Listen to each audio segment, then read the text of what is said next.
మాట్లాడుతున్నాం. So pitch report చూసినప్పుడు ఇది బ్యాట్స్మెన్లకి స్వర్గధామం, బ్యాట్స్మెన్ ఫ్రెండ్లీ అంటున్నారు.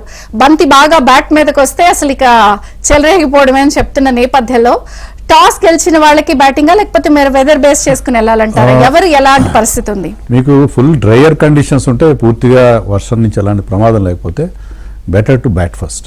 ఎందుకంటే ఇక్కడ ఇప్పటివరకు 8 మ్యాచ్లు జరిగినాయి. 8 మ్యాచ్ల్లో 7 టీమ్స్ 200 క్రాస్ అయినాయి. ఒక టీం 196 చేసింది, అంటే ఆల్మోస్ట్ 200 అనేది చాలా కామన్ గా ఉంది. సో ఫస్ట్ ఇన్నింగ్ స్కోర్ 210 215 ఉంది ఇక్కడ.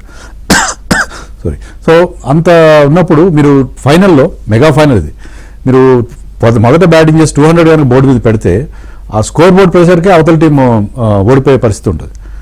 కానీ ఇప్పుడు ఏంటంటే వర్షం పడుతుందని చెప్తున్నారు లేటెస్ట్ రిపోర్ట్స్. వర్షం పడినప్పుడు కవర్స్ వేస్తారు కాబట్టి మాయిశ్చర్ ఉంటుంది. మాయిశ్చర్ ఉన్నప్పుడు ఫస్ట్ బౌలింగ్ చేసే వాళ్ళకి advantage. So same thing happened ఇదే చోట 2 రోజుల క్రితం జరిగిన మ్యాచ్లో శ్రేయస్ అయ్యర్ కూడా ముందుగా బౌలింగ్ తీసుకుని అది బాగా కలిసి వచ్చింది. బికాస్ పంజాబ్ బౌలర్స్ కొంత హెల్ప్ దొరికింది, వాళ్ళకి వికెట్లు దొరికినాయి, రోహిత్ శర్మ తొందరగా అవుట్ అయ్యాడు. బట్ వేరాజ్ మరి ముంబై బౌలర్స్ బౌలింగ్ చేసేటప్పుడు అలాంటి హెల్ప్ వాళ్ళకి దొరకదు. కానీ మనకున్న మ్యాచ్ ట్రెండ్ ప్రకారం చూస్తే నరేంద్ర మోదీ స్టేడియంలో జరిగిన 8 మ్యాచెస్ లో 6 మ్యాచ్ల్లో మొదటి బ్యాటింగ్ చేసిన జట్లే విన్ అయ్యాయి ఇప్పుడు మీరు చెప్తున్నట్టు. కానీ పేసర్స్ వర్సెస్ స్పిన్నర్స్ వచ్చినప్పుడు మ్యాచ్ వైజ్ ఇలా చూసినప్పుడు మీరు అన్నారు మాయిశ్చర్ జనరేట్ అయినప్పుడు బౌలర్స్ కి ఇలా ఉంటుంది. అలా చూసినప్పుడు ఈ స్టేడియంలో మళ్ళీ పేసర్స్ కి ఎక్కువ అడ్వాంటేజ్ కదా. సో ఈ రోజు సిచ్యువేషన్ లో పేసర్స్ వర్సెస్ స్పిన్నర్స్ అన్నప్పుడు ఎలా ఉంటుంది? పేసర్స్ కి అక్కడ అడ్వాంటేజ్ ఉంటుంది, ఎందుకంటే ఇది మన అక్కడ కండిషన్స్ జనరల్ గా చూస్తే పేసర్స్ కి అడ్వాంటేజ్ ఉంది కాబట్టి 2 టీమ్స్ కూడా సింగిల్ స్పిన్నర్ అంటే ఆర్సీబీ 2 స్పిన్నర్స్ తో వెళ్తారు. పేసర్స్ కి అడ్వాంటేజ్ ఉంటుంది. గ్రౌండ్ సైజ్ కూడా చాలా పెద్దది. పెద్ద గ్రౌండ్ లో ఈవెన్ స్పిన్నర్స్ కి అంత అడ్వాంటేజ్ లేకపోయినా స్పిన్నర్స్ ని 6లు కొట్టడం అంత ఈజీ కాదు, ఎందుకంటే you have to clear that big ground size square boundaries చాలా పెద్దగా ఉంటాయి. సో అంత ఈజీగా మీరు 6లు వచ్చే అవకాశం కూడా ఉండదు. సో స్పిన్నర్స్ కి పిచ్ నుంచి హెల్ప్ లేకపోయినా గ్రౌండ్ డైమెన్షన్స్ పెద్దవి కాబట్టి spinners also will enjoy bowling there. And ఇంకొకటి ఏంటంటే ఆర్సీబీ జనరల్ గా ఇతర స్టేడియంస్ లో ఆడిన గణాంకాలు ఒకేత అయితే ఈ రోజు నరేంద్ర మోదీ స్టేడియంలో జరిగిన గణాంకాలు చూసినప్పుడు కన్నా చేజింగ్ వాళ్ళకే టఫ్, ఫస్ట్ బ్యాటింగ్ చేసిన వాళ్ళకి ఎక్కువ. అండ్ సేమ్ టైం మనం స్కోర్స్ చూసినప్పుడు కూడా చాలా విషయాలు ఆ ఫైనల్లో అన్లెస్ వర్షం వస్తే తప్ప ఏదైనా మిరాకిల్స్ జరగడం ఆర్సీబీకే అన్నట్టు అంటున్నారు. బట్ మనం ఎంతసేపు ఆర్సీబీ అంటున్నాం, పంజాబ్ కింగ్స్ యాంగిల్లో మాట్లాడితే పంజాబ్ కింగ్స్ డెఫినెట్ గా వాళ్ళకి ఎవరైనా సరే ఫస్ట్ లాస్ట్ మ్యాచ్ లో ఎలాగైతే వాళ్ళు ఫస్ట్ బౌలింగ్ చేసి శ్రేయస్ అయ్యర్ ఆ చేజ్ ని లీడ్ చేశారో అదే సినేరియో వాళ్ళు ఈసారి కూడా ఎక్స్పెక్ట్ చేస్తారు. టాస్ గెలిస్తే ఖచ్చితంగా వాళ్ళు. కానీ అంటే ఆల్రెడీ వర్షానికి సంబంధించిన వీడియోలు హల్చల్ చేస్తున్నాయి. సో అప్పుడున్నప్పుడు ఇంకా బ్యాట్స్మెన్ కానీ రన్ ఆర్డర్ కానీ చూసినప్పుడు ఎలా ఉండొచ్చు డైనమిక్స్? బ్యాటింగ్ ఆర్డర్ ఏం మారే అవకాశం ఉండదు. బట్ టాస్ విషయంలో మనం అనుకున్నాం కదా, డ్రైగా ఉండుంటే ముందుగా బ్యాటింగ్ తీసుకున్నారు. ఇప్పుడైతే ఖచ్చితంగా టాస్ గెలిచిన కెప్టెన్ ఖచ్చితంగా బౌలింగ్ తీసుకుంటారు.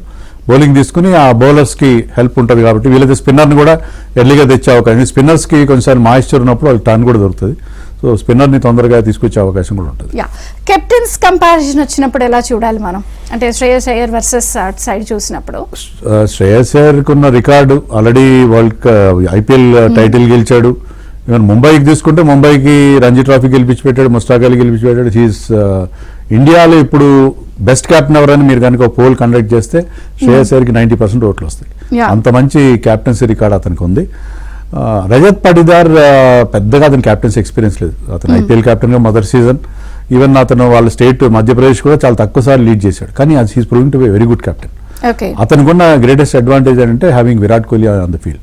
ఇప్పుడు ధోని ఫీల్డ్ లో ఉంటే ఆ కెప్టెన్ కి అంత ఎలాంటి ఒక సౌకర్యం ఉండదు. Virat Kohli is the leader, he's the captain and Virat Kohli happens to be the leader of the team. So Virat Kohli అతని బాడీ లాంగ్వేజ్ లాస్ట్ మ్యాచ్ లో మీరు క్వాలిఫైర్ 1 లో చూసింటారు, చాలా అగ్రెసివ్ గా చాలా చాలా ఎనర్జెటిక్ గా కనిపించాడు. బౌలర్స్ కి అతను సజెషన్స్ ఇవ్వడం కానీ, ఫీల్డ్ సెట్ చేయడం కానీ, వికెట్ పడితే అతను సెలబ్రేట్, అంటే అతనికి తెలుసు ఈసారి ఇది గొప్ప ఛాన్స్ గెలవడానికి. ఏ మాత్రం ఆ ఎనర్జీ లెవెల్స్ తగ్గకూడదు ఫీల్డ్ లో.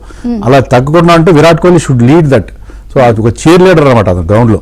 అలాగా విరాట్ కోహ్లీ చాలా యానిమేటెడ్ గా ఉండడం చూసాం మనం. సో ఈ రోజు కూడా విరాట్ కోహ్లీ ఆ రకమైన. సో క్యాప్టెన్సీ విషయానికి వస్తే మార్కులు ఎక్కువ శ్రేయస్ అయ్యర్ పడతాయి, కానీ he has got that advantage ఏంటంటే to have somebody like Virat Kohli. Star players అనేది ఇప్పుడు ఆర్సీబీకి ఉన్నటువంటి స్టార్ బ్యాటర్స్ అనేది అడ్వాంటేజ్ గా ఉంటుంది. అదే కాకుండా Virat Kohli on the field ఉండడం అనేది అతను అడ్వైస్ తీసుకోవచ్చు బౌలింగ్ చేంజెస్ విషయంలో కానీ. అండ్ విరాట్ కోహ్లీ క్రియేట్ చేసే ఆ ఇంటెన్సిటీ మీకు ఆ 20 ఓవర్స్ పాటు ఆ ఇంటెన్సిటీ క్రియేట్ చేస్తాడు విరాట్ కోహ్లీ.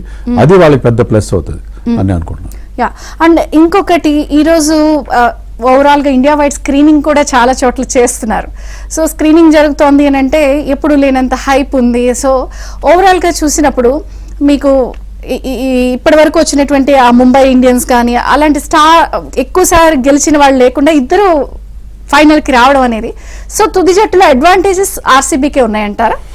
ఆర్సీబీ ఫ్యాన్స్ కూడా ఎక్కువ ఉన్నారు. ఈ రోజు యాక్చువల్గా ఒక హాలిడే లాగా ఉన్నది. యాక్చువల్గా ఈ రోజు మామూలుగా ఐపీఎల్ ఫైనల్ సాటర్డే సండే జరుగుతాయి, కానీ ఈసారి ఈ రివైజ్ షెడ్యూల్ వల్ల మనకి మంగళవారం జరుగుతుంది. కానీ ఐ థింక్ ఆర్సీబీకి ఉన్న ఫ్యాన్ బేస్ వల్ల మీకు విపరీతమైన మీరు అన్నట్టుగా అది క్రియేట్ సెంటిమెంటల్ గా కూడా చాలా మంది they will be praying that RCB should win. ఎందుకంటే విరాట్ కోహ్లీ రీసెంట్ గా టెస్ట్ టీం నుంచి కూడా బయటకు వచ్చాడు. సో అతనికి మళ్ళీ ఆ ఫీలింగ్ తో ఉన్నారు చాలా మంది. అతనికి ఏదో అక్కడ అన్యాయం జరిగిందన్న ఫీలింగ్ తో. సో ఇక్కడ కనుక టైటిల్ గెలిస్తే I think Virat Kohli fans and RCB fans will very very happy. RCB fans already పూజలు చేయడం చాలా రకరకాల వాళ్ళు చాలా ఆర్సీబీ ఫ్యాన్స్ కూడా చాలా ప్యాషనెట్ ఫ్యాన్స్. గొప్పతనం ఏంటంటే వాళ్ళు 17 సీజన్ల పాటు గెలవకపోయినా వాళ్ళ ఫ్యాన్ బేస్ 1% కూడా తగ్గలేదు. సో చాలా లాయల్ ఫ్యాన్స్ ఉన్నారు వాళ్ళకి. సో అలాంటి ఫ్యాన్ బేస్ ఉండడం అనేది ఏ టీంకి లేదు. సో ఆర్సీబీ ఫ్యాన్స్ కోసమైనా ఈసారి టైటిల్ గెలుస్తారు అని చెప్పి ఈసారి కప్ నమ్దే అనేది ఫైనల్ గా ప్రూవ్ అవుతుంది అని చెప్పి ఫ్యాన్స్